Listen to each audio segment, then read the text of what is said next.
Welcome back to Messaging Mastery. In this video, we're just going to be going over some ways that you can address potential objections within the DMs. So just as a little recall of what an objection is an individual's belief that is stopping them from making a purchase, or an excuse that is concealing their true reasons or true objections. And one thing when dealing with objections is you always want to agree with the client's viewpoint rather than opposing it. You never want to disagree. At the end of the day, everyone has objections, and therefore you must learn to deal with everyone that's thrown at you. And one way you can do this is by using the power of storytelling. And by being able to share a compelling story that resonates with how the prospect is feeling in that present time, you're more likely to have someone on board with you, as you show that you was also in their position once upon a time. Remember, facts tell, stories sell. By telling a story that relates to how he's feeling right now, allows you to connect on a deeper level with the prospect. And remember, you want to always embrace an abundant mindset. And what this means is, at the end of the day, you want to uphold a firm belief in having numerous leads, position yourself as the authority figure without fixating on any single prospect. At the end of the day, they need you, you don't need them. Even if you outreach to them, having that mindset of abundance, it makes your program more desirable anyway. Just by the way people are feeling your energy. And it's also key, guys, that you have confidence in your offer, because displaying unwavering confidence in your offer implies that any hesitation on the prospect's part signifies their missed opportunity. In other words, it's their loss. And then first of all, we're just going to go over the ARQ method. So this is a framework that you want to use within your messaging. So A stands for acknowledge, and this is where you want to listen attentively to the client's objections, emphasizing the significance of avoiding scripted responses. So you acknowledge what they say, and you're not trying to sound like a bot. If you sound like a script, then you're probably going to lose that prospect. And the next one is relate. So by empathetically placing yourself in your prospect's shoes, you comprehend the thought process behind their objections, complementing them or relating to their situation. And this is where you can show them that you understand how they feel because you was in that same position. And you can also share a little bit of a story and what you did to solve that problem. And then lastly, once you've done those two, you want to go ahead and ask a question by circling back and diving deeper into the objection with confidence. With this, you can provide examples of client success stories while making sure you don't react defensively. Always use ARQ, guys. It's going to make that whole messaging process a lot smoother, and it's going to give that 50-50 balance as well and maintain that authority frame. And so, some examples. So the first one is going to be a typical one. I don't have the money to invest right now. And with this, you always want to have qualified them beforehand. And first, you want to tick off these two boxes. Is he from a first world country? Is he working a job? Or is he old enough? So you want to tick off at least two of the three. And if they do tick off two, then you can continue on and use something like this. Got you, bro. Not a problem at all. I believe you'd be a great fit for my team, so would love to see if we can make it work. When I was thinking about investing, I had no money as well and was nervous to take the risk. I was broke and lost, but I took on the challenge, worked a part-time job, and got the money to invest a month later, with the realization that I either take the risk or stay in the same place. Here, clearly acknowledge what they've said, and also said, even though you've not really got money or you don't think they've got money to invest, still think you'll be a good fit for my team. And then you do a little bit of storytelling. You're letting them know that you was also in that same position. You didn't really have much money, but you put the money together by working hard to invest later down the line. And it's a question of whether you want to remain in the same place or take that risk and see how it works out. So you're basically turning it on them and letting them put into perspective for themselves. And then you ask the last question: what do you think you could do to solve this problem so we can help you achieve X, Y, and Z? So right now you've laid it all on the table for them. You've told them if you really want to make this work and you think this is important to you, then what means are you able to go to, or are you prepared to go to make this happen? Because at the end of the day, no one doesn't have money. If you don't have money now, you can have money later. So these are all excuses we tell ourselves to make ourselves feel better about the situation or escape a situation. And then we go on to the next price question, which is how much does your program cost? So with this, you want to avoid giving an exact figure within the DMs, and this can just simply scare prospects off. Because imagine you had a conversation with someone in the DMs and they said their program was $2,000 to invest. As soon as you heard, you're probably going to run away. But if you got to know that person, if you got to see the results they got for people like you, you're going to be much more inclined to invest and want to know what they're about, especially if you see the value in their program.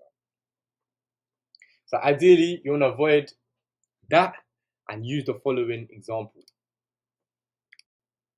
Yeah, bro, we can definitely discuss my program in further detail. It's great to hear you're interested. I understand your curiosity, as it too is the first thing on my mind when thinking about investing. First, do you mind if I ask a few questions, as everything we do is custom? So we'll have to understand your current situation and go to see if you'd even be a good fit for my team. From this, you're letting them know that I too was in your position. I acknowledge what you're saying, but in order for me to even share that with you, I need to just find out if I can help you. So if that is the case, then I can share that with you down the line. So you're prolonging that sharing of your prices, okay? And from this point, they may back off a bit, and then you can save it for the call. But if they continue to push for a number, you don't want to just keep on withholding information to them. So if that's the case, you can give them a price range. So you can say something like, our package options range from $250 to $3,000, depending on your personal goals and current situation. And that could be an upfront payment to the full payment. This way, you're giving them a nice range. Then, if they ask about what each price option offers, then you want to direct them directly to a call to discuss the full details of what you can give them. Like I said, try not to give your prices in the DMs. There will be people that are persistent like this, but just follow this framework and you should be good.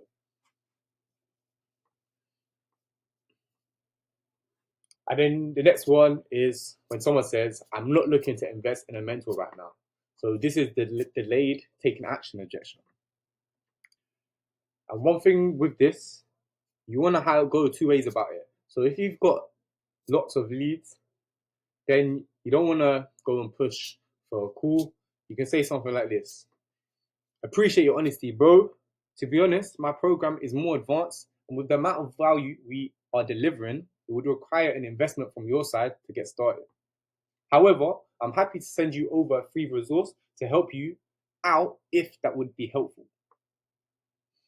From there, you're basically giving them some free value. You're letting them know, look, I'm not trying to push you to invest right now because maybe you haven't got those problems. Have this for free. We can circle back when you're ready.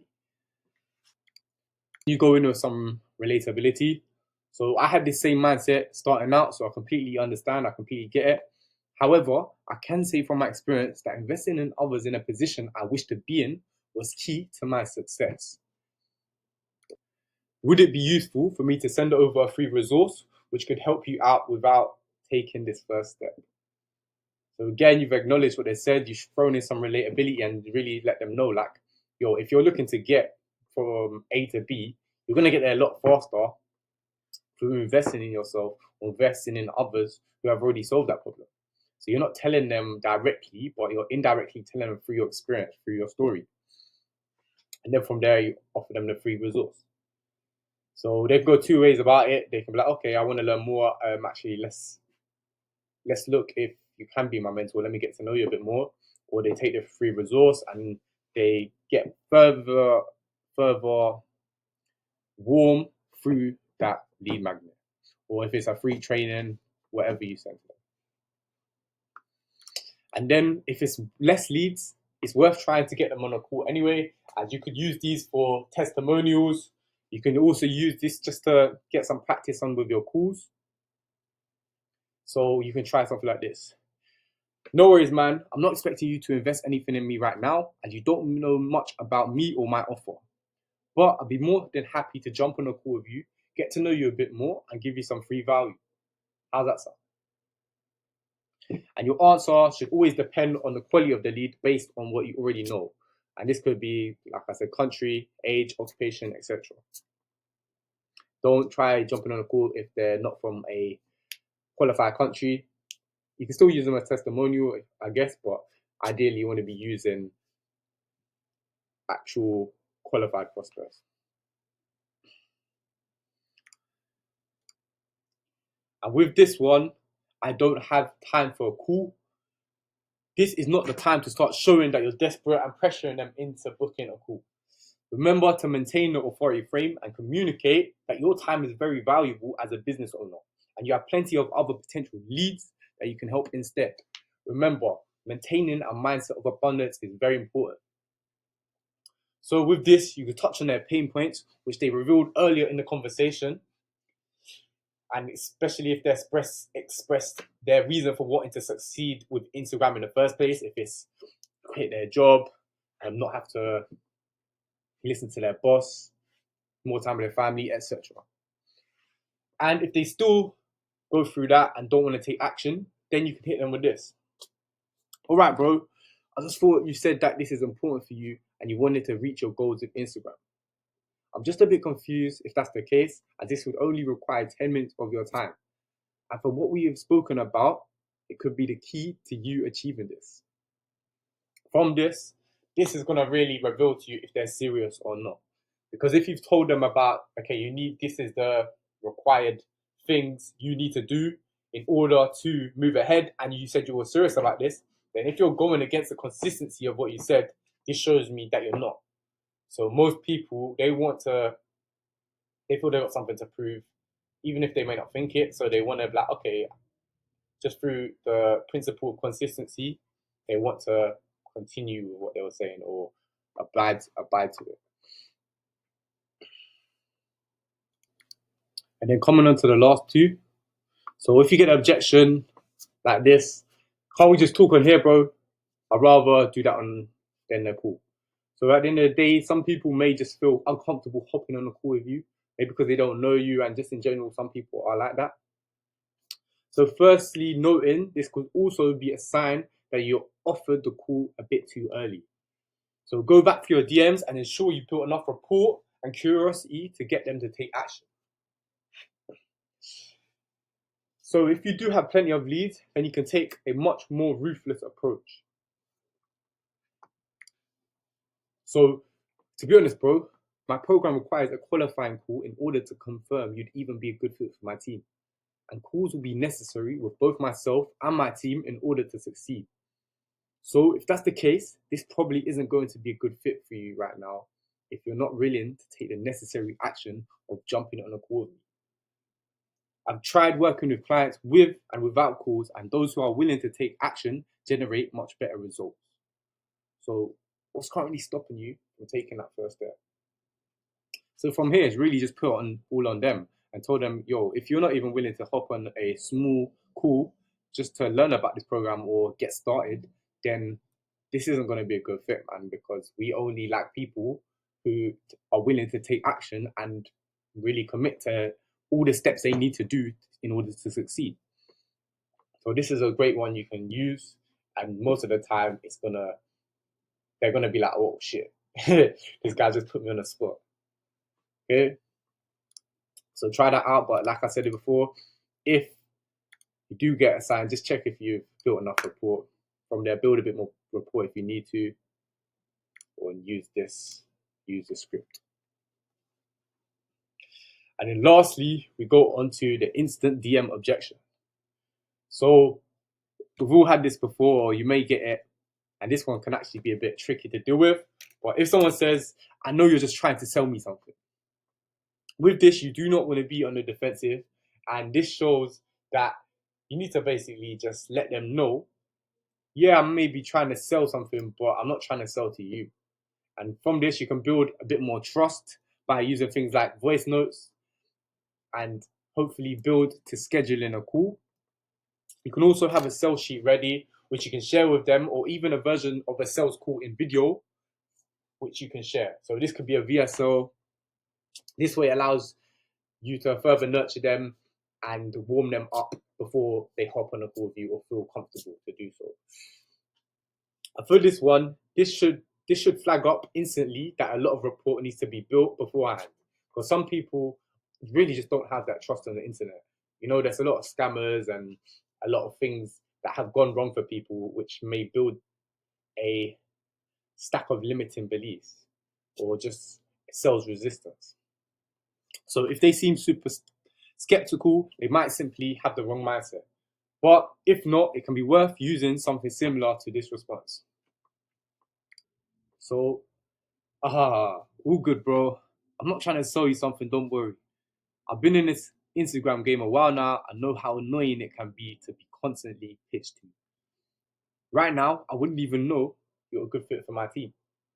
So with this, you've let them know, bro, I'm not trying to sell you anything, but I do have something to sell. But honestly, in order for me to sell to you, I actually need to know if you'd be a good fit for my team. So I'm not trying to qualify you. I'm not trying to sell to you. And from here, this is where you want to continue to build that rapport in the DMs as they've shown that initial high resistance. So hopefully this is going to help you deal with some of the most common objections. If you do find you're struggling still, we can always review your messaging in the weekly group calls. So try these out, refer back to them if you need, use the examples in the framework, and on to the next one.